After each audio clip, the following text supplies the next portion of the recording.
Olha, o nosso assunto agora aqui no Jornal da Record News é a respeito de saúde.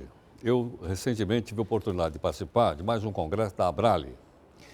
E, entre outras coisas, tomei conhecimento também de um movimento de todos juntos contra o câncer. A presidente da Abrale, que é Merula Stigall, gentilmente está aqui conosco. Merula, bem-vinda ao Jornal da Record News. Muito obrigada pela participação. pela oportunidade. Merula, me diz o seguinte, num congresso como esse, de uma doença tão grave como o câncer, e eu tive a oportunidade de ver milhares de pessoas reunidas lá no WTC, aqui em São Paulo, uma quantidade grande de mesas discutindo temas absolutamente relevantes em relação a essa doença. Eu pergunto o seguinte, num congresso como esse, com o que é que isso contribui, né, para a saúde, especialmente para as pessoas que sofrem de câncer? O que é interessante desse congresso, no Movimento Todos Juntos contra o Câncer, é que a gente junta atores com diferentes olhares. Então, são o Ministério da Saúde, os economistas, advogados, a mídia, médicos, pacientes, sociedades científicas, todos reunidos para avaliar o que existe na Política Nacional de Prevenção e Controle do Câncer e o quão distante a gente está dentro do que a política fala e a realidade enfrentada pelos pacientes. A gente teve 30 painéis de debate com 130 palestrantes, compondo dos diferentes órgãos que existem, né, que trabalham com câncer. Então, realmente, o Congresso é diferente na sua proposta de agregar esses diferentes atores para analisar a política. E o que acontece, a gente não avalia só as novidades científicas que são pouco discutidas nessa oportunidade. A dificuldade e os gargalos enfrentados pelos pacientes. Por exemplo, dá um exemplo de um gargalo. Isso. A gente consolida na declaração, então assim, primeira coisa, a gente tem que falar mais de prevenção, né? As pessoas têm que tomar conhecimento da importância dos hábitos saudáveis, né? O tabaco está reduzindo, o álcool tem que reduzir, a alimentação saudável, exercício, são fundamentais para evitar muitos tipos de câncer no futuro. Outro gargalo muito grande que a gente tem é o diagnóstico.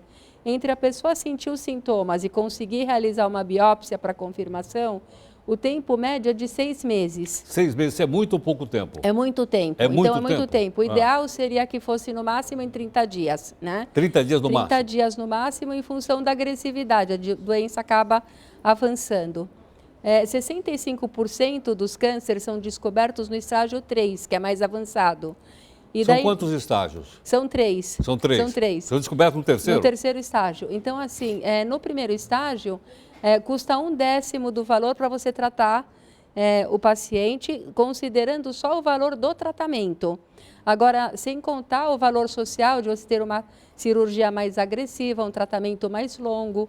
Então, além de ser mais econômico, com certeza é uma qualidade de vida melhor para os pacientes. Agora, posso entender que no nível 1, a possibilidade, então, de cura é maior do que no nível 2, no nível 3 ou não? Com certeza.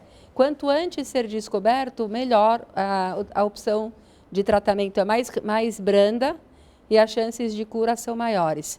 Depois, quando a gente tem acesso ao tratamento, a gente tem outras demandas, a gente tem uma demora muito grande para novas tecnologias. Então, o remédio ele é testado na Europa e demora quase 10 anos para ele estar disponível para o paciente do SUS. 10 anos? 10 anos, porque a gente primeiro tem que registrar o remédio na Anvisa, que demora 1 ano e meio.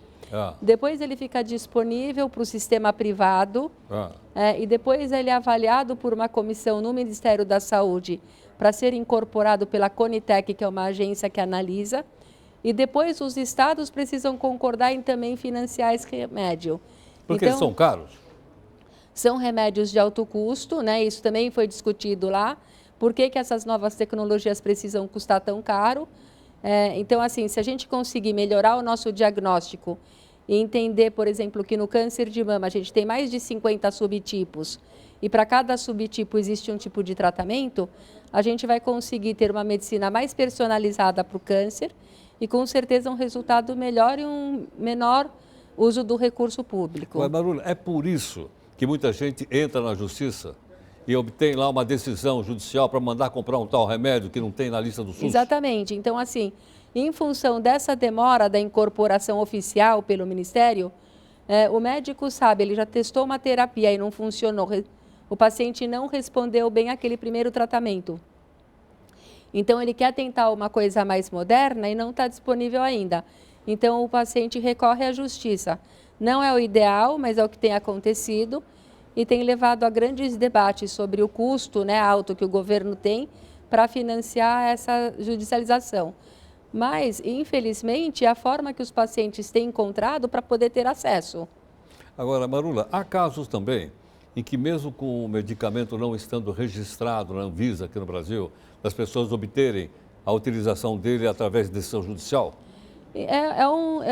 Acontece isso também, né, sem estar registrado na Anvisa, mas o nosso posicionamento enquanto instituição de pacientes, a gente não incentiva o paciente a entrar com uma ação por uma coisa que ainda não está validada pela Anvisa. Então, provavelmente o tratamento experimental, ou enfim. Então, eu acho que é um desrespeito também com o dinheiro público você entrar com ação com uma coisa que ainda não está disponível. Agora, Maru, além da medicina como nós conhecemos, né, que tipo de tratamento tem, que tipo de repercussão tem os chamados tratamentos alternativos? Há comprovação científica de que eles funcionam? Olha, eu acho que os tratamentos complementares, que a gente chama, né, para o câncer não seria uma alternativa, seria uma complementação. Então, por exemplo, acupuntura, meditação, yoga, exercícios, tudo isso já tem uma comprovação científica que melhora o bem-estar, melhora o sistema imunológico do paciente e, com isso, ele tem uma resposta melhor. Para você ter uma ideia, tem pacientes com câncer metastático de mama, né, hoje nos Estados Unidos. Metastático quer dizer que está se... voltou, o câncer voltou e se espalhou para outros órgãos, né? Que se tratam somente com exercício. Então, assim, eles perceberam que fazendo exercício e hormonioterapia, o câncer não evolui e fica estacionado. Com isso, os pacientes ganham alguns anos de sobrevida para tentar uma nova terapia, uma novidade científica daqui a uns 5, 6 anos. Então, o exercício já se comprovou eficaz.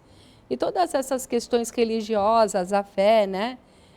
Assim, quando você está doente, você se apega, e aquela força e aquela confiança te dão forças para enfrentar melhor e, com certeza, a resposta é melhor.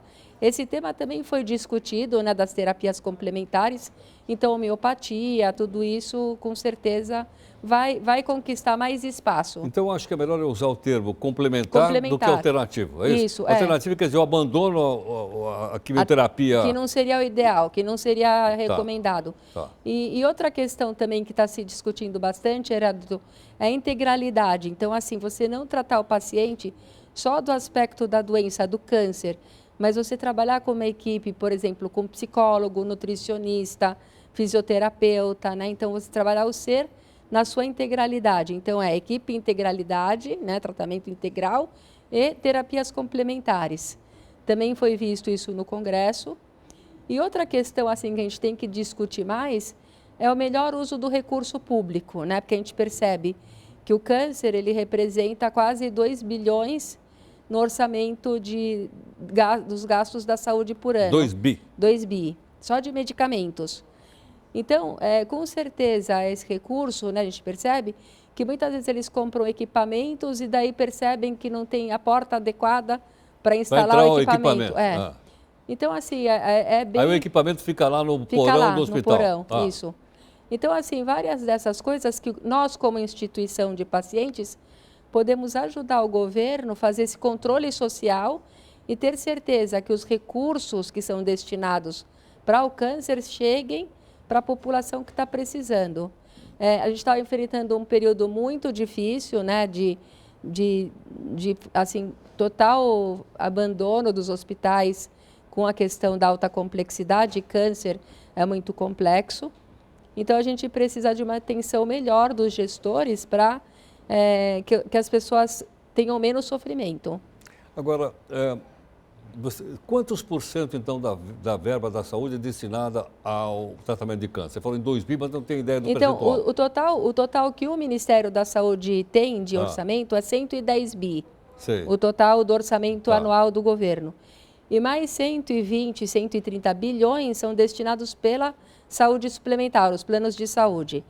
Então, o que o Brasil investe como um todo é esse orçamento de 230 bilhões por ano. Para a saúde como um todo? Para a saúde pública e privada como um todo. Tá. Okay. E dentro da saúde pública, 2 bilhões são destinados só para medicamentos de câncer. Entendo. Comparando com outros países que têm mais ou menos o mesmo desenvolvimento do Brasil, é pouco, é muito? Isso é uma discussão, porque, por exemplo, num percentual, a gente tem em torno de 500, 600 dólares por habitante. Na Europa, por exemplo, esse investimento é 4 mil dólares por habitante. Então, tem uma discrepância grande entre o investimento per capita no Brasil e o que é investido fora. Entendo. Agora, eu já ouvi dizer, estou fazendo todas as perguntas de lei, porque também não entendo absolutamente nada desse assunto. E quanto mais velho a população fica, maior o registro de casos de câncer. Isso se confirma ou não? Porque as células, em algum momento, as células acabam tendo uma produção deficiente. O que é o câncer? Ela começa a se multiplicar de forma normal, né? E, de uma certa forma, todos nós temos essa probabilidade dessas células se multiplicarem dessa forma. Então, quanto maior a idade, maior a chance que a gente tem de desenvolver um câncer. Mas também acho que é importante a gente, já que a gente está falando aqui, e alertar quem está nos escutando, claro, que quando uma pessoa é idosa, né, você descobre o câncer com 80 anos, e hoje 80 anos você tem uma vitalidade, né, você vê, tratar com um recurso menos agressivo, sabe? Porque não adianta você entrar com uma quimioterapia muito forte, uma cirurgia agressiva. De qualquer forma, aquela pessoa ela pode conviver bem 5, 6 anos levando um tratamento que ela possa tolerar. Então, a importância de você ter uma segunda opinião, né, para você conversar com seus médicos as vantagens e desvantagens de tratar com muita agressividade um tumor, né? E principalmente numa idade avançada, aí com mais calma. Apelar mais para as terapias complementares e para os cuidados paliativos, que é o manejo dos sintomas e não a cura da doença. Entendo. Bom, eu imagino também que entra nessa questão, de um ponto que você levantou, a questão educacional. Né? A questão, por exemplo, da prevenção, como você disse, está muito ligada à questão educacional, está ligada aos veículos de comunicação, de alertar as pessoas para isso. Isso. Né? Você vê, por exemplo, o consumo de álcool é muito grande, principalmente dos jovens que acabam tendo acesso ao álcool até numa idade muito precoce, né? Então, isso deveria ser feito um esforço maior, inclusive pelas escolas, para mostrar o malefício do álcool, do tabaco, para a saúde do nosso organismo, né? E quanto mais a gente investir em prevenção, menos a gente vai precisar gastar no futuro com os tratamentos. Perfeito. Marula, muito obrigado pela gentileza. Olha, muito obrigada pela oportunidade. Muito obrigado. Bom, eu creio que depois de todas essas informações da Marula Stigall, que é presidente da Abrale, né, conversando um pouco conosco, isso faz parte também de um compromisso nosso, que nós sabemos que não é só a informação, é a educação também, a informação está ligada à educação, como você sabe, para que a gente possa, então, melhor acompanhar o desenvolvimento da ciência e das pessoas tomarem bastante cuidado consigo mesmo, especialmente uma doença tão grave como essa, que é o câncer.